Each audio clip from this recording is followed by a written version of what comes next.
Greetings and welcome. Dr. John Simons with you once more after a few weeks break when Dr. Brendan was talking about his recent visit to Israel. He showed us through various sites around Jerusalem where he had been in recent weeks. Today, I want to spend a bit of time having a look in the book of Genesis. The book of Genesis actually is one of my favourite books. It's the first book in the Bible, of course, talks about God's wonderful creation, and it explains a lot of things about how the world is and how God intended the world to be, and we can learn a lot from that. Today, however, I don't want to talk about those things. Instead, I want to have a look at themes of sin and judgment and grace in the book of Genesis. And I'm just going to pick just a few because these themes really keep on going on and on through the book of Genesis. So I'm just going to pick a few examples near the beginning of the book, in fact, and I'm going to show how sin is always followed by judgment. There are always consequences for sin. But I'm also going to show how our God that we worship in our era as the God of grace who sent his son Jesus Christ to die on the cross for our sins has always been a God of grace. He has never been a God of judgment and law. He has always been a God of grace. And we're going to have a look at a few Bible verses. We're going to have a look at several events early in the book of Genesis, and we're going to see those themes being repeated again and again and again. So let's get on with it. Let's go first to Genesis chapter 3. There's the first sin right there in Genesis chapter 3. On the screen you can see there, when the woman saw that the fruit of the tree was good for food and pleasing to the eye and also desirable for gaining wisdom, she took some and ate it. She also gave some to her husband who was with her, and he ate it. Now, I guess most of us who have been Christians for a little while at least, and who have been in church for a while, we know this story. We know how Adam and Eve were placed in the garden by God, his beautiful creation, and they were told to work in the garden and to tend it and to look after everything that was there. And then although they were told there's just one tree you're not allowed to eat from. And of course, what did they do? They went and ate from that very tree. And I've heard a lot of things said about these events and how the woman did this and the man did that. But let me say, they were both at fault here. Okay, let me be really clear about that. The scripture there says that the woman saw it, took the fruit, and then gave it to her husband. But the question I have to ask is, what was her husband doing? While she was talking to the snake and while she was listening to the devil's lies and deciding to go against God's command, what was her husband doing? Her husband was there with her. What was he saying? Nothing. What was he doing? Nothing. Men, please don't point your finger at your women when you do nothing. Okay, but that's another story. That's another message some other time. We can see here from this verse that the first sin happens. The one thing they were not supposed to do, they went and did it. Okay, and the consequences of that very shortly afterwards. This is God speaking to Adam. Because you listened to your wife and ate from the tree about which I command you must not eat it, cursed is the ground because of you. Through painful toil you'll eat of it all the days of your life. And also in verse 16, just before that, he's spoken to the woman and he's spoken to her about some of the consequences of this sin. There is judgment here. Okay, this ground being cursed and worked in this eating from the ground through painful toil was not God's original intention. This is a consequence of the sin that entered the world when Adam and Eve broke God's commandment and ate from the tree that they were not supposed to eat from. This is a consequence of the sin. Now, often when people talk about Genesis chapter 3, that's what they talk about. They say, well, this is the sin. This is what God told them not to do. They went and did it. This is the consequence. And hence we live in a fallen world. And all that's true. But I want to point out something that God said even before he spoke to the woman in verse 16, and before he spoke to the man in verse 17 to talk about the consequences for this sin. In verse 15, before he even spoke to the man and the woman about the consequences of sin, in verse 15, while he was speaking to the snake, and talking about the consequences for him, God said to the serpent, I will put enmity between you and the woman, and between your offspring and hers.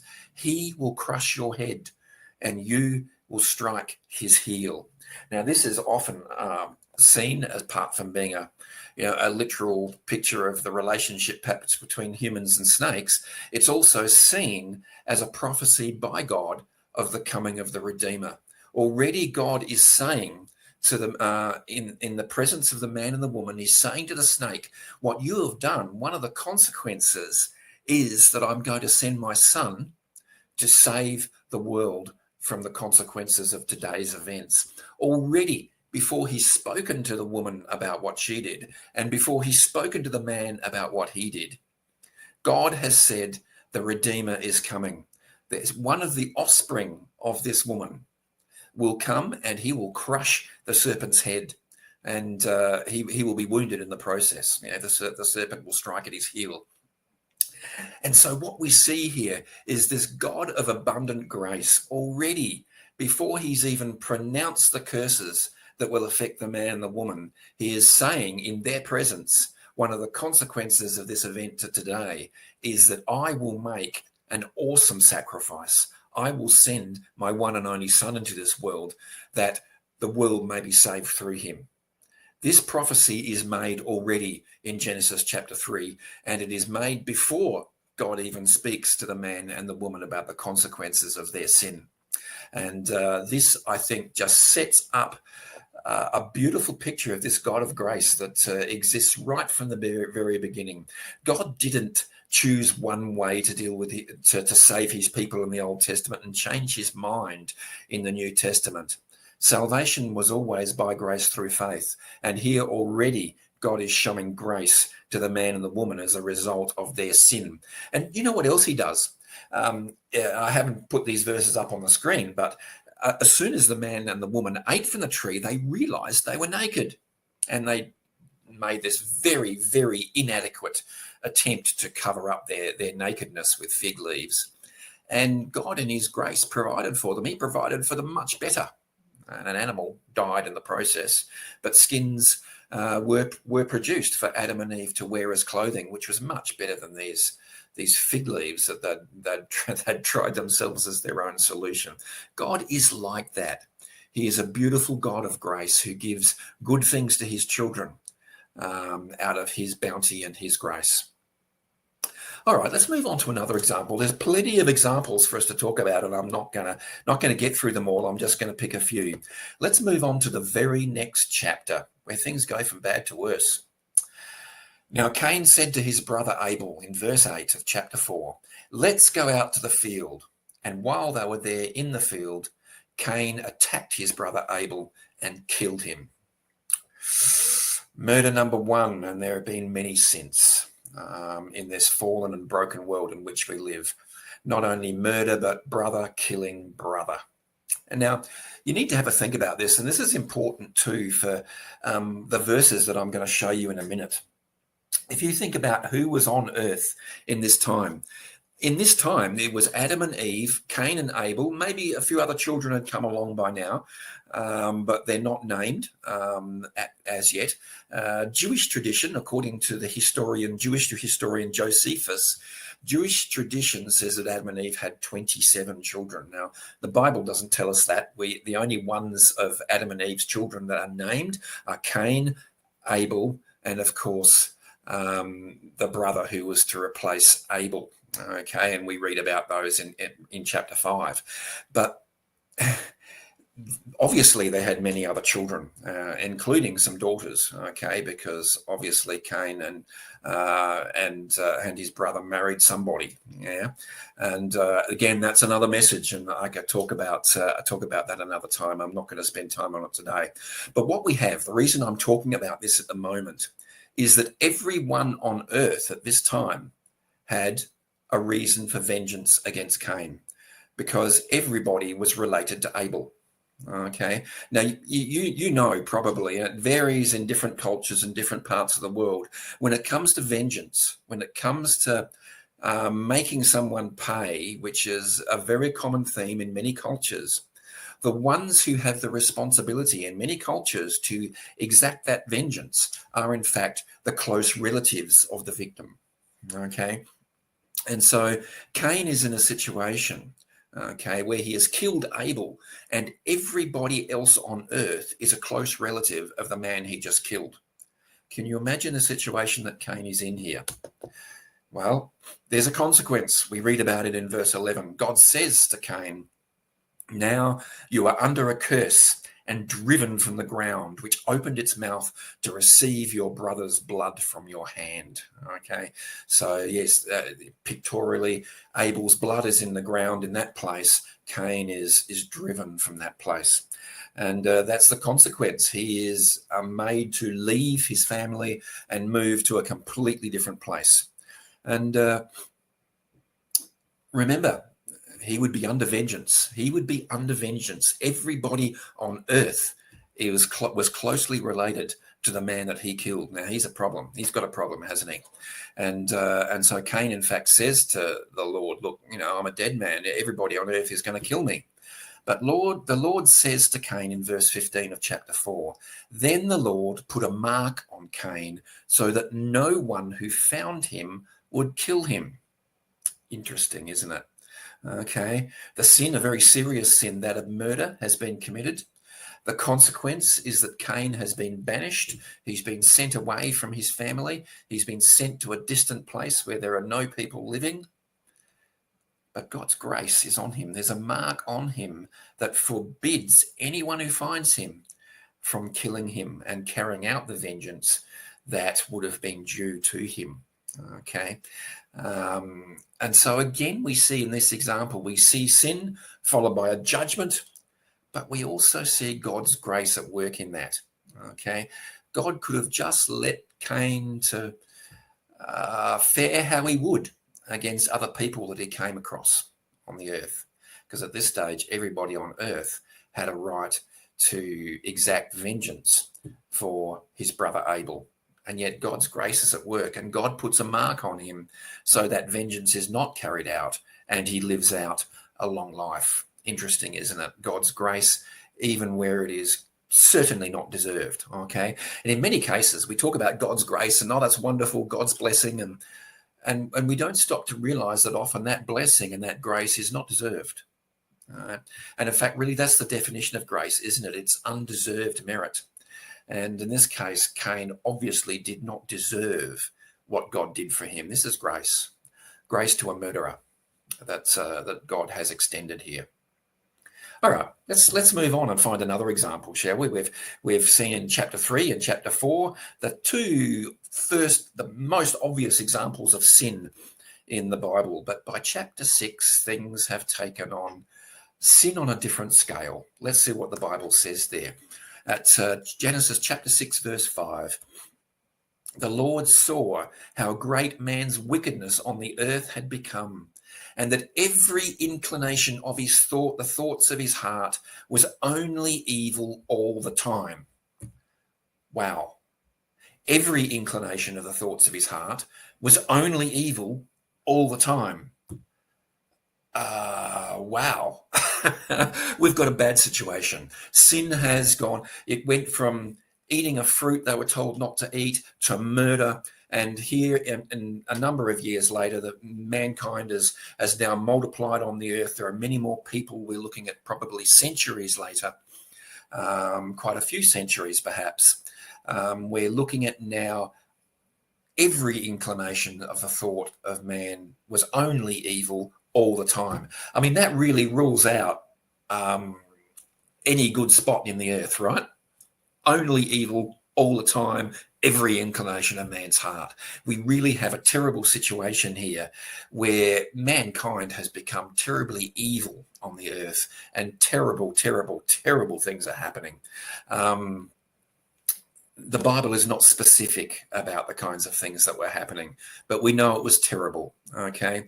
Man was thinking only evil all the time. Imagine that, okay? And we think, our time and our place is bad, and terrible things are happening on the earth today. And that's true. Terrible things are happening on the earth today. But I wonder if it really was as bad It really is as bad now as it was before the flood, because only evil all the time is surely worse than a world in which the Christian church exists, in which it's possible to be saved by grace through faith, where it's the Holy Spirit is at work in the world. And I think here in Genesis chapter 6, we have a world which is worse than the one we currently live in today. But whether it's worse or not, it was bad. Okay, it was really bad. And what are the consequences of that terrible, terrible world in which people lived at that time in Genesis chapter 6? Well, here we have it. In chapter 6, verse 7, so the Lord said, I will wipe mankind whom I have created from the face of the earth, men and animals, creatures that move along the ground, the birds of the air, for I am grieved that I have made them. Wow. This is wipe the earth clean and start again. Yeah, wipe the earth clean and start again. That, it would seem, is a just punishment, because every thought, every inclination of the hearts of men was only evil all the time. It seems reasonable doesn't it, to just wipe the earth clean and start again. That's probably God's, that's the best thing he can do, right? Just wipe the earth clean and start again. And hopefully, when he creates mankind again, they won't sin like they did last time, right? That would be the best thing to do. Is that what God does, though? No, you see, it isn't what God does, is it? In Genesis chapter 7, verse 1, we read, the Lord then said to Noah, go into the ark, you and your whole family, because I have found you righteous in this generation. It's interesting that, you see, and I guess most of us know the story. If you've been in church or been a Christian for any amount of time, you've heard about Noah, and you've heard about how he and his family alone on the earth, along with two of each kind of animal, went into the ark, and they were saved from the flood that God used to wipe mankind from the earth. Now, this is grace, you see. Do you think God didn't know that there was a chance that Noah and his family would just do the same thing? I mean, it wasn't long after the flood. You could just read it there. After they come out of the ark, just a short time after, in chapter 9, Genesis chapter 9, Noah makes some wine, gets drunk, absolutely blind drunk, lies naked in his tent, and there were some terrible consequences that resulted from that. Terrible consequences. And do you think God didn't know that was going to happen? Do you think God, if he wanted to be sure he was wiping the evil from the earth, he had to wipe it all, right? He had to clean the earth. He had to wipe all of mankind from the earth. And yet, in his grace, he decided to take the hard road. The hard road that would end up in him sacrificing his own son on the cross for the sins of the world. Now, that was the hard way. Yeah. God chose the hard way because he is a God of grace. He is a God who was prepared to sacrifice his only son rather than wipe mankind off the face of the earth and start again. He didn't want to wipe it off and start again. He had every right to wipe mankind off the earth and start again, but he didn't want to do that. He wanted to take the hard way, the way of grace, the way of sacrificing his own son on the cross so that we might find salvation. And that original creation that he made back in Genesis chapter 1 could be restored. And that's what we see in the New Testament, the restoration of God's creation through his son, Jesus. And as you read in the book of Revelation, you see everything being made anew and restored. And this is what God wanted. This was the hard road. This, however, was the way of grace. This was where God was going with this. Let's move on. I haven't finished with examples yet, and I won't get through them all. Let's move on to Genesis chapter 11, and this is the story of the Tower of Babel. And now, after the flood, some centuries have gone by again, and mankind has begun to multiply again. And just before I read this verse, in chapter 9, God told Noah and his family to spread out all over the earth. That was what God wanted, but now watch what they're doing in Genesis chapter 11, verse 4. And they said, these are the people, they said, come, let us build ourselves a city with a tower that reaches to the heavens so that we may make a name for ourselves and not be scattered over the face of the whole earth. Well, here we go. mankind disobeying God again. Okay, God's told them to scatter over the whole earth, but here they are deliberately making a strategy, putting together a plan that will keep them together in one place so they won't be scattered over the whole earth. And what's more, they have the arrogance to think that they can reach to heaven with the tower that they can build. Wow. Okay, more sin. You reckon what's the process that normally happens? Following sin, there's a judgment, isn't there? Well, let's see what happens in Genesis chapter 11. Verse 8, so the Lord scattered them from there over all the earth, and they stopped building the city. And that was, of course, after God confused their languages. God used the confusion of their languages as a means by which to scatter them all over the earth. If they weren't going to do it according to his command, he was going to force them to do it. And this was one case where God did not take no for an answer. He told mankind, he commanded them, spread out over the whole earth. That's what God wanted. They refused to do it. God didn't take no for an answer. He made them do it. Okay. And the result was, of course, that we have all these different languages and cultures today. Where's the grace? Well, I said, normally there's grace in this, isn't there? Yeah. If you read the story of chapter 11, it's almost like there seems to be the grace is missing. They've been forced to do what God wanted them to do, and there's a consequence of their sin. They're speaking all these different languages, and they're spread out in groups of people they didn't choose, really. They just went in groups of people that could understand each other, and off they went to different parts of the world. Where's the grace? Well, to find the grace here, we've got to go into chapter 12. And I'll just read these verses in chapter 12. Most people will be familiar with these verses, but I'll read them and then I'll explain what I'm talking about here. God is speaking to Abram, and he says, I will make you into a great nation, and I will bless you. I will make your name great, and you will be a blessing. I will bless those who bless you, and whoever curses you, I will curse. And all the people on earth will be blessed through you. Now, what's happening here? Back to chapter 11.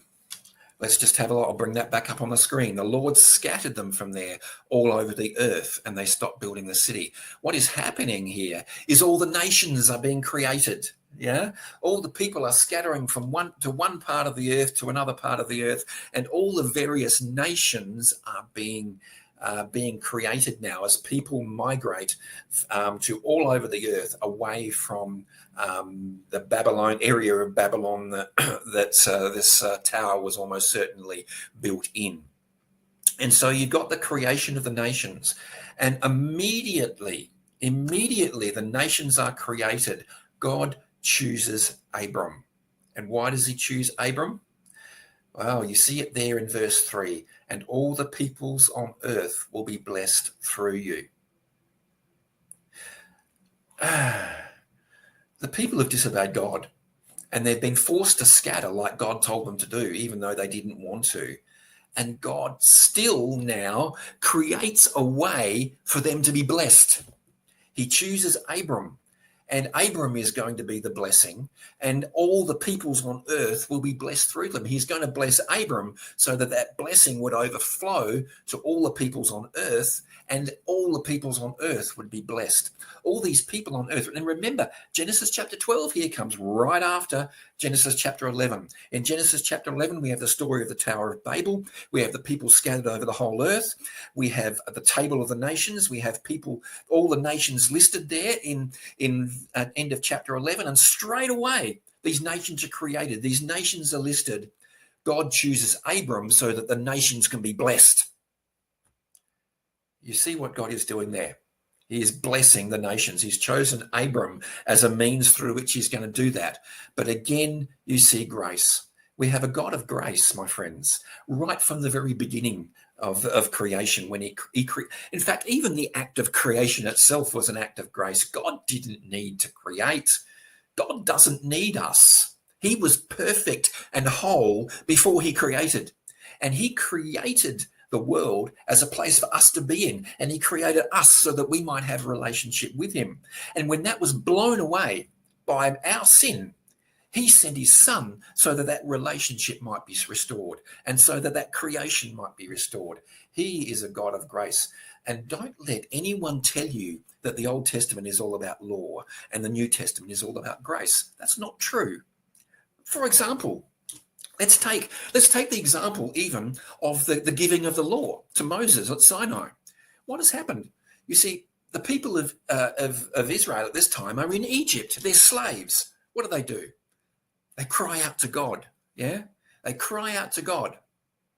Now, when they cried out to God, God did not send them Moses with the 10 Commandments saying, okay, here's some laws you need to obey, and we'll give you some time to obey them properly for a while, and then I'll save you. You see, that would have been salvation by law. Okay?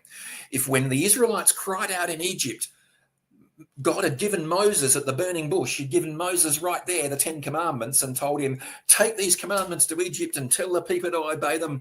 And if I'm satisfied with their obeying of the commandments, I'll set them free. That would have been salvation by law. But that's not what happened, is it? What happened is that God sent Moses to set the people free from Egypt. You see, people crying out to God in Egypt was an act of faith, was it not? They were calling out to God to save them. They believed in him. They believed their God could save him. That was an act of faith. You see where this is going? And God sent Moses to set them free. That was an act of grace. So they were set free from their slavery in Egypt as an act of grace through faith. Can you see that? It was the faith of the people of Israel that calls them to call out to God for salvation. And in his grace, God answered and sent Moses to free them from their slavery. Once they were free of their slavery, once Pharaoh's army had been drowned in the Red Sea, they got to Sinai, and there they were given the law. They weren't given the law so that they might be saved. They were given the law to show them how to live in covenant relationship with the God who had saved them. That was the purposes of the law. That was the purpose of the law, right?